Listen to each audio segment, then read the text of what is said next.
role of young Samuel will be played by this lion thing. And the role of big Samuel is this one. The role of priest Eli will be played by this lovely unicorn who's blind. Then the role of the Lord is played by the eagle. Young Samuel was in the service of the Lord under Eli. In those days, the word of the Lord was rare. Prophecy was not widespread. On one day, Eli, the high priest, was asleep in his usual place. His eyes had begun to fail, and he could barely see. The lamp of God had not yet gone out, and Samuel was sleeping in the temple of the Lord, where the ark of God was. The Lord called out to Samuel, and he answered, "I'm coming." He ran to Eli and said, "Here I am, you called me." But he replied, "I didn't call you, go back to sleep." So he went back and lay down. Again the Lord called, "Samuel." Samuel rose and went to Eli and said, "Here I am, you called me." But he replied, "I didn't call, my son, go back to sleep." Now Samuel had not yet experienced the Lord. The word of the Lord had not yet been revealed to him. The Lord called Samuel again a third time, and he rose and went to Eli and said, "Here I am, you called me."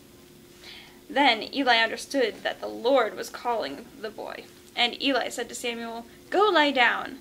If you are called again, say, 'Speak, Lord, for your servant is listening.'" And Samuel went to his place and lay down. The Lord came and stood there, and he called as before, "Samuel, Samuel." And Samuel answered, "Speak, for your servant is listening." The Lord said to Samuel, "I am going to do in Israel such a thing that both ears of anyone who hears about it will tingle. That day I will fulfill against Eli all that I spoke concerning his house from beginning to end. And I declare to him that I sentence his house to endless punishment for the crimes he knew about, how his sons committed sacrilege at will, and he did not rebuke them.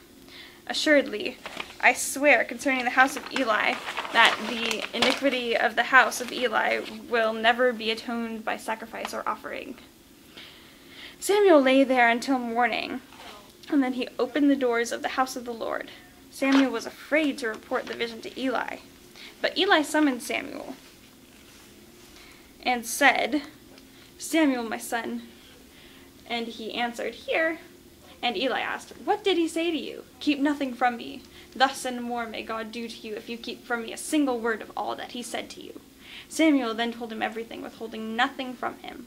And Eli said, "He is the Lord. He will do what he deems right." Samuel grew up, and the Lord was with him. He did not leave any of Samuel's predictions unfulfilled. All Israel, from Dan to Beersheba, knew that Samuel was trustworthy as a prophet of the Lord. And the Lord continued to appear at Shiloh, the capital city before Jerusalem. The Lord revealed himself to Samuel at Shiloh with the word of the Lord.